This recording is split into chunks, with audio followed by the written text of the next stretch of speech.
야고보서는 예수님의 형제인 야고보가 각 지역에 흩어진 유대 그리스도인들에게 전하는 편지입니다. 야고보서에서 특별히 강조되는 내용은 인내, 그리고 또한 행함이 동반된 믿음입니다.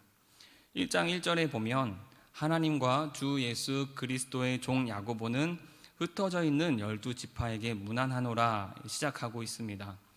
기독교를 향한 탄압을 견디다 못해 고향을 등지고 먼 곳으로 타 지역으로 떠난 이들이 있었습니다. 그들을 디아스포라 유대인이라고 일컫지요. 그들에게 전하는 야고보의 편지입니다. 1장 2절에 보면 너희가 여러 가지 시험을 당하거든 온전히 기쁘게 여기라 라고 말씀하고 있습니다.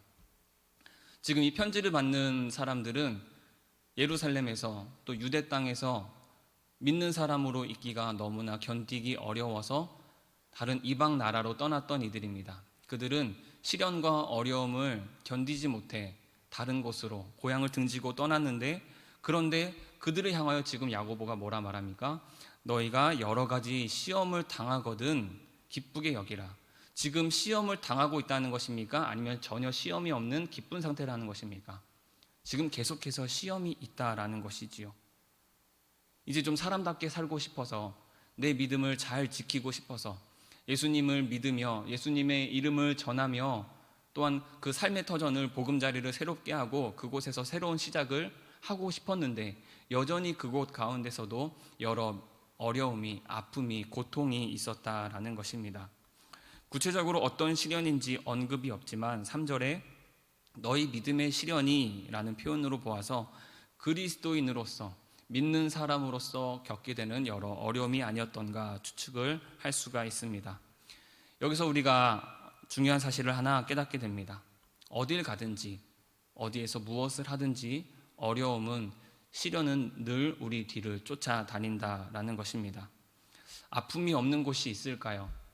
고통이 없는 곳이 과연 이 세상에 존재하겠습니까? 우스갯소리로 고춧가루 질량 보존의 법칙이라고 합니다. 어디에 가든지 고춧가루는 있다.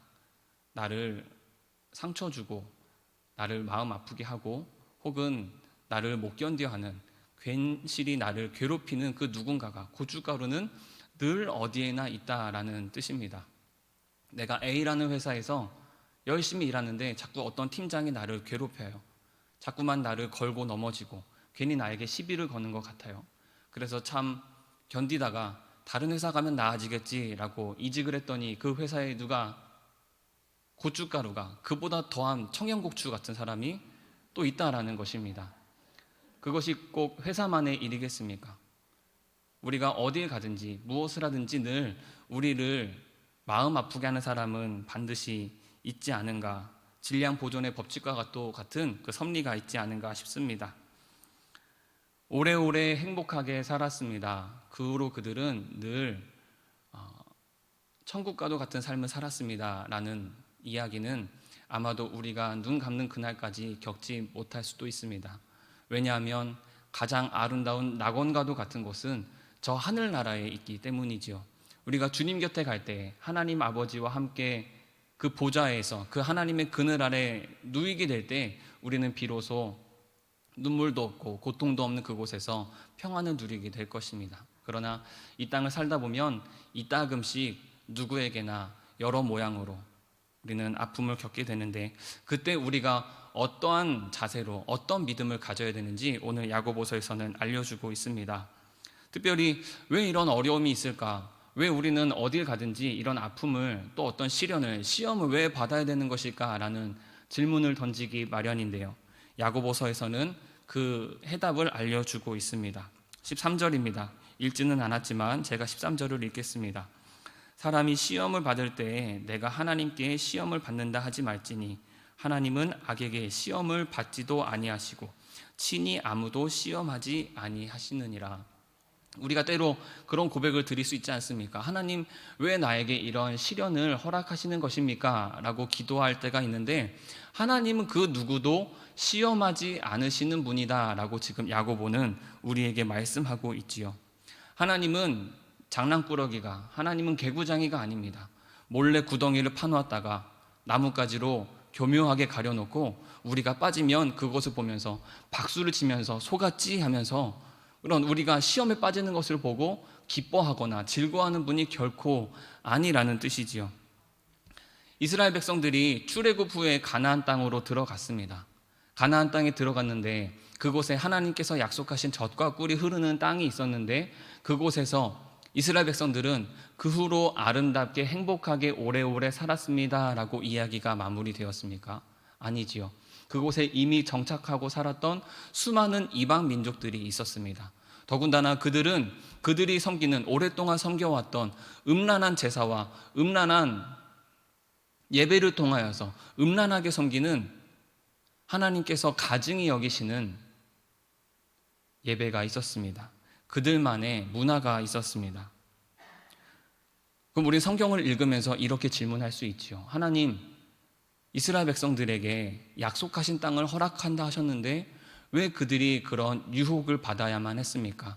왜 그들이 가나안 이방 민족들의 유혹에 빠져서 어떤 이들은 죄를 짓고 어떤 이들은 심판을 받고 왜 어떤 이들은 처벌을 받아야만 했습니까? 하나님께서 그 시험을 허락하신 것이 아닙니까? 라고 질문을 하게 됩니다. 그러나 하나님께서 먼저 하나님의 약속이 먼저였음을 우리는 말씀을 통해서 알 수가 있습니다. 하나님은 아브라함을 택하셨습니다. 그리고 그에게 그 민족이 하나님의 민족이 탄생하게 될 것을 하나님을 섬기는 이스라엘이 그 씨를 통하여 후손들을 통하여 자손들을 통하여 이 땅 가운데 퍼지게 될 것을 그를 통하여 하나님의 이름이 높이 올려지게 될 것을 약속하여 주셨습니다. 그리고 가나안 땅이라는 곳에 살게 될 것을 말씀하여 주셨습니다.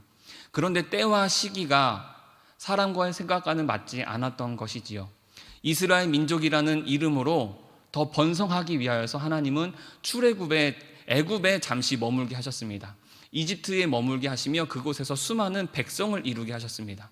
그리고 그 후에야 가나안 땅으로 들어가게 하셨습니다. 그런데 그 사이에 400년이라는 세월에 이방인들이 그곳에 터를 잡고 있었던 것이지요. 하나님의 약속이 먼저였습니다.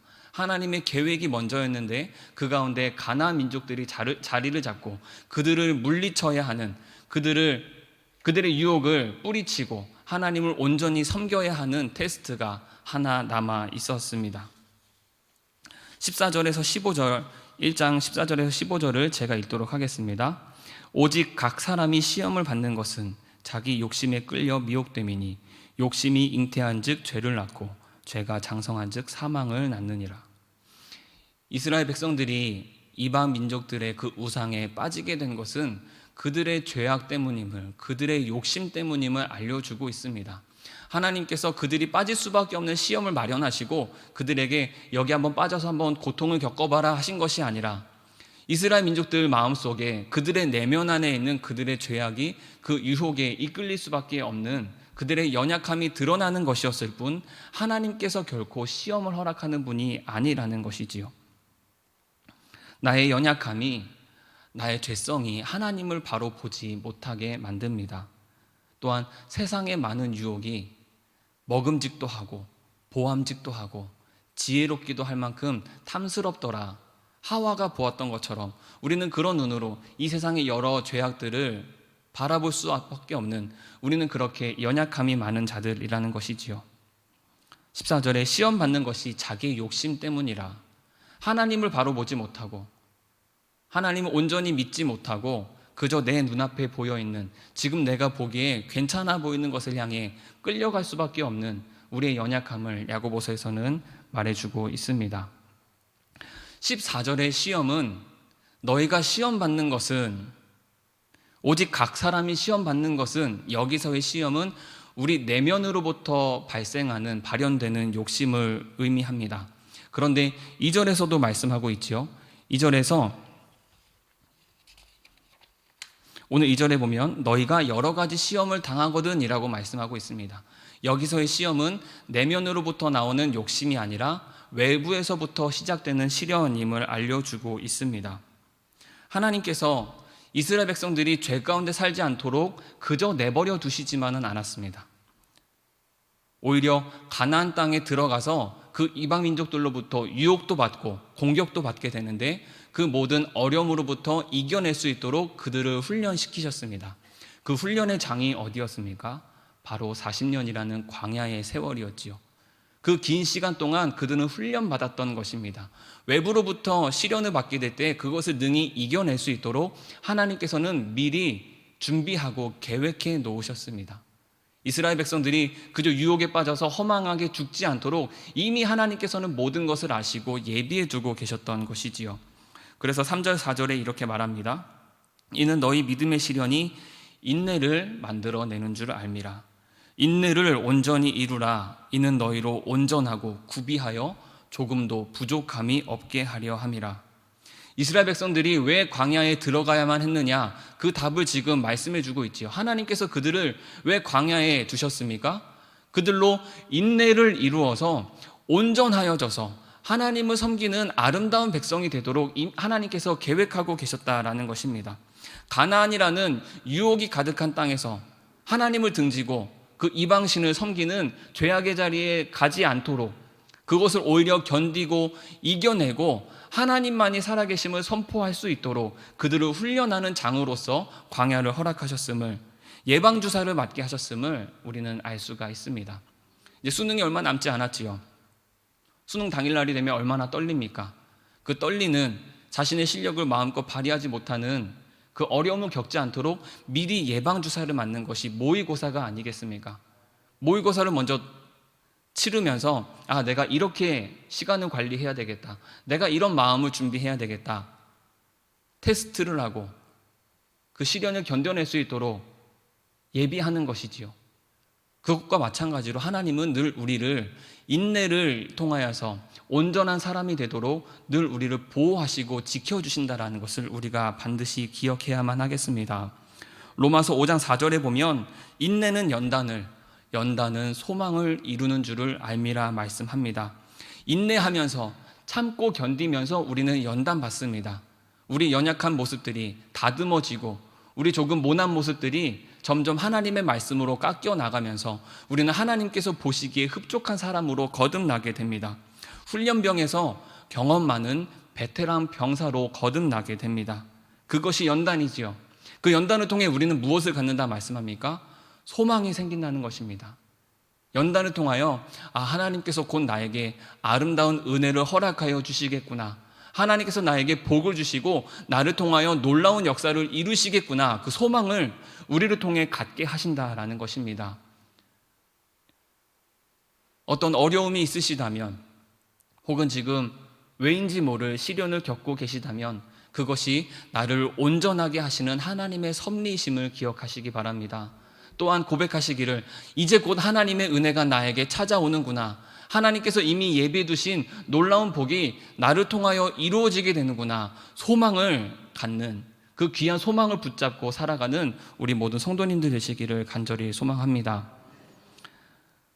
조금도 부족함이 없고 완전하고 성숙한 사람이 되도록 우리를 인도하여 주십니다. 그렇다면 성숙한 그리스도인들은 어떠한 사람일까요? 12절입니다. 시험을 찾는 자는 복이 있나니 이는 시련을 견디어낸 자가 주께서 자기를 사랑하는 자들에게 약속하신 생명의 면류관을 얻을 것이기 때문이라. 하나님께서는 우리에게 면류관을 허락하여 주십니다. 마라톤을 42.19km라는 긴 거리를 달린 후에 그 주자에게 허락되는 것은 면류관이지요. 그 긴 연단의 과정을 견디어내고 결승선을 통과한 우승한 자에게 면류관이 주어지는 것처럼 우리가 대체 이것이 언제 끝날까? 이 연단이 언제 끝나게 될까? 마음을 졸이며 때로는 눈물을 흘릴 때에 그러나 그 모든 고통과 아픔이 씻겨진 듯이 떠나가고 영광의 자리에 우리를 세워주실 것을 오늘 말씀을 통해 우리에게 알려주고 있습니다. 훗날에 하나님께서 만인들 앞에 우리에게 칭찬과 명성을 얻게 하여 주실 것을 믿습니다. 우리는 썩어 없어질 이 세상의 것이 아니라 가장 존귀하고 영광스러운 하나님의 면류관을 소망하며 그것을 기대하며 살아가는 복된 백성임을 믿습니다. 하나님께서 우리에게 주실 것을, 그 상급을 바라며 살아가는 우리 지혜로운 하나님의 백성 되시기를 소망합니다. 이 세상에 있는 것 그 무엇 하나 우리가 손에 쥐고 가는 것이 있습니까? 하나님 앞에 갈 때 제가 이것을 이루었습니다. 제가 이것을 가졌습니다. 하나님, 제가 이 많은 것들을 누리며 살았습니다 라고 자랑할 만한 것이 있습니까? 우리가 하나님께 인정받는 것은 무엇이지요? 우리가 인내하고 견디어내서 온전하여져서 성숙하여져서 하나님의 말씀대로 순종하며 살아왔더니 저 하늘나라에서 하나님께서 우리에게 은혜를 주시는 것입니다. 우리를 인정해 주시는 것이고 많은 사람들 앞에 우리를 높이 들어주시는 것입니다. 그 은혜를 받을 때, 그 면류관을 받을 때 우리는 그 어떤 것과도 견줄 수 없는 기쁨과 안식을 얻으며 평안을 누리게 될 줄로 믿습니다. 우리 5절 말씀 보도록 하겠습니다. 5절에 보면 너희 중에 누구든지 지혜가 부족하거든 모든 사람에게 후히 주시고 꾸짖지 아니하시는 하나님께 구하라 그리하면 주시리라 말씀합니다. 우리는 하나님께 지혜를 구해야만 합니다. 하나님의 영생을 바라볼 수 있는 지혜를 구해야 합니다. 지금 내 눈앞에 보여진 것이 이것은 그저 썩어 없어질 것일 뿐, 하나님께서 우리에게 주고자 하시는 것은 무엇일까? 하나님께서 우리를 통해 이루고자 하시는 것은 무엇일까? 깨닫는 지혜가 있어야만 합니다. 이스라엘 백성들 가운데 지혜 있는 자가 누구였습니까? 여호수아와 갈렙이었습니다. 그들은 하나님께서 보여주시는 그 은혜를 쫓아 살았습니다. 그래서 당장 눈앞에 있는 것을 향하여 현혹되지 않았습니다. 당장 내 눈앞에 있는 것을 차지하기 위하여서 몸부림치지 않았습니다. 하나님께서 주신 것, 하나님께서 나에게 허락하신 것이 있기에 하나님께 지혜를 구하고 하나님의 음성을 듣고자 하며 하나님께 귀를 기울였더니 마침내 주변에 있던 모든 사람들은 다 죽고 없어졌지만 그들은 하나님께서 허락하신 것을 받을 수가 있었습니다. 우리는 그러한 지혜 있는 자가 되어야만 하겠습니다. 하나님, 나에게 주고자 하시는 것이 무엇입니까? 하나님은 나를 통해 무엇을 이루고자 하십니까?